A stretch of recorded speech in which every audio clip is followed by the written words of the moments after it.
Hey guys, I am coming live to share really quickly about my customer mail because every time I do this, I mean to come and share with you guys and explain my process and do an updated video, and I keep forgetting because I just get stuck in the process. So I stopped what I was doing and I'm showing you.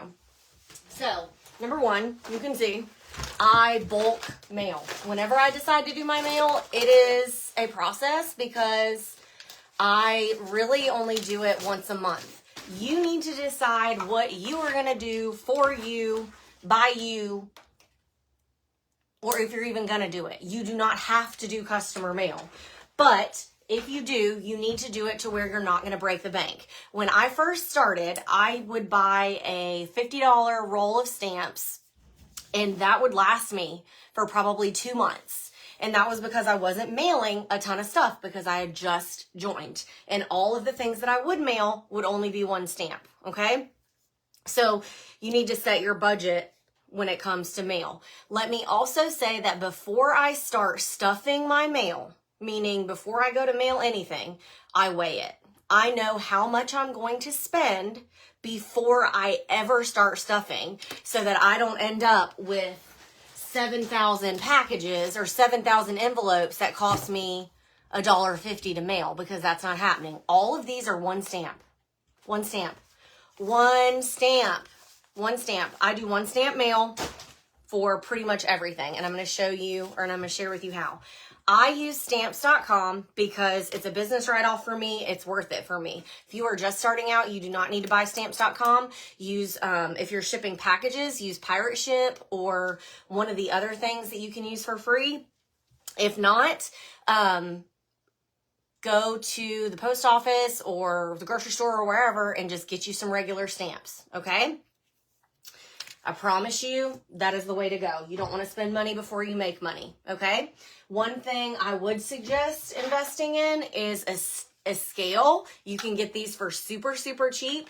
You want to be able to mail, or you want to be able to weigh whatever it is you're going to mail. Also, I have one of these handy dandy mail envelope gauges. So this right here tells you whether or not it's going to fit through the little machine. So it tells you whether it's going to get caught in the machine and whether or not you can use one stamp, okay? This was purchased off Etsy. It's literally called a mail envelope gauge, okay? I don't have a link, but I can try and find one, okay?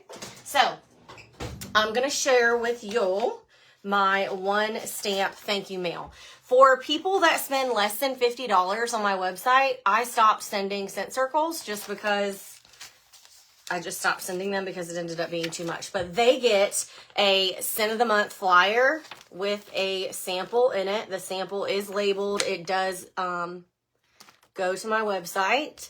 And this is a felt sample. I did half of the felt sample. It still smells great. This is a little flyer saying that 10% off is coming. QR code my website. The back has some info about St. Patrick's Day. They are getting a thank you postcard, okay? They are getting a sample of the January scent of the month because I had some of those left over. And then anything that I have left over from the fall winter catalog is getting out of my house because it needs to be out of my house because after next month, it is going to be gone.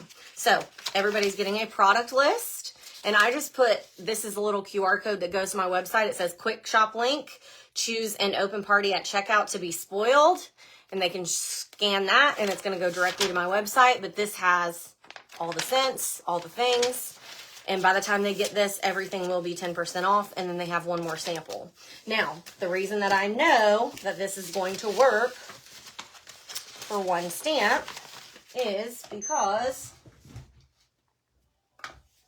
once it's set to 0, I weigh it, and it weighs 0.9 of an ounce. So I know that I can seal this up and it will be just fine, okay? But like I said, I play around with it. This one had the full brochure from Scentsy with the scent of the month. Now, This person ordered more than $50, so I wanted to send them a scent circle. Pro tip, cut the cardboard off the back of your scent circle.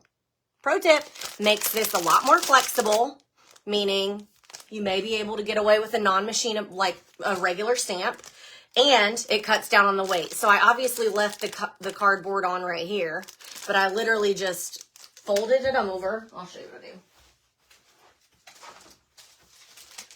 I literally just fold this over and I cut right here. I print all of my flyers at home. I print all of my flyers at home.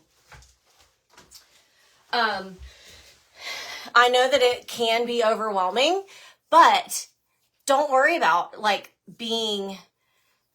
don't feel like you have to do everything. Just do scent of the month. You can do scent of the month and a product list, and that's it. That's all that they need to know. That you don't have to do a lot. I do a lot because I've been doing this for a while. So, pro tip, scent circle with the cardboard cut off. They're not getting the postcard because they have a thank you sticker for their order. And then they're getting the product list with the quick shop link. Like I said, I do these in bulk, so they're like already ready to go. And then, so I usually make these as well. This is February scent of the month. This is a paper copy instead of the one that Scentsy has because it weighs a little bit less. And then the 10% off. And I'm going to share in our team page, I'll share the link to both of these Canva templates. Always, always, always share. And then I have a sample of January scent of the month because that was extra too. So, like I said, let me make sure. Get my scale. Make sure it says 0. And this one is at 1.0 exactly. So I'm ready to go with this one as well. And like I said, good to go. Okay. And then as for stickers on the outside, I put Scentsy sale 10% off the entire catalog. You can make those on any type of labels that you have. On the back, I have Happy Smell Mail. Tag me on social. I use colored envelopes. I know a lot of people say just pick one color and stick with it, but I'm going to be honest, I have a really hard time doing that because sometimes different colors are more expensive. So I just buy the multi-pack of multicolors and they get what they get, you know? And I put fun stickers on it. Like I literally have all different colors in here, okay? And like I said, I do mail about once a month. I do not pay for my scent circles that I mail out. If you cannot mail, if you don't mail scent circles, that is completely fine. If you don't do customer mail, that is completely fine. But you do need to take care of your people by saying thank you. Make sure that they know that they are appreciated and valued because they can choose to buy from anyone. Make them want to choose you. So yeah, and then for me, for my clubbers and for my people who spent like a whole bunch of money, like I had somebody spend 170 PRV, 160 PRV. So that's something that's really, that I notate. So this is really ugly and handwritten, but it's because I was doing some of this while I was at my part-time teaching stuff.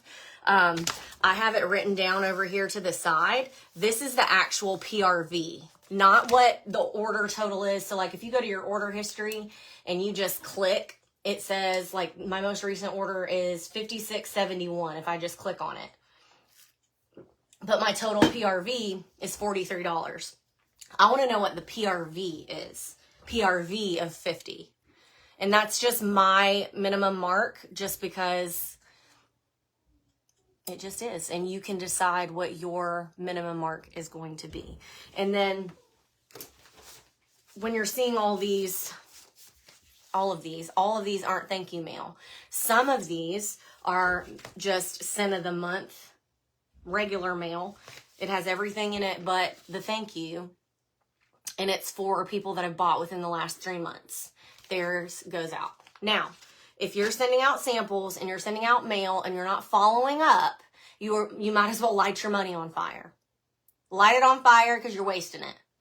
When you send things out, you need to follow up because if somebody's waking up and thinking about Scentsy, they need to be on your team.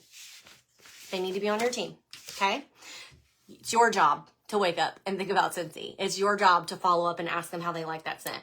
It's your job to let them know about the 10% off sale. It's your job to let them know about the discontinued list.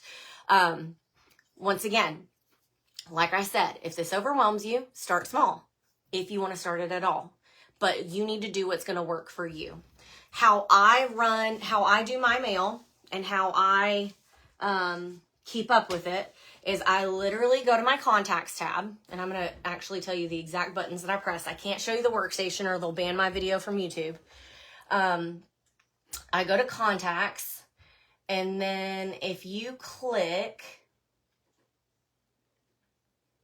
the sort and filter button, and like I said, I'm literally clicking it through. Click the sort and filter and click last purchase.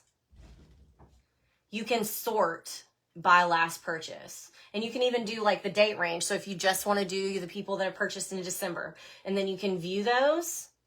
And then when you click the plus, and then when you click, you can select them, and then you can export to Excel.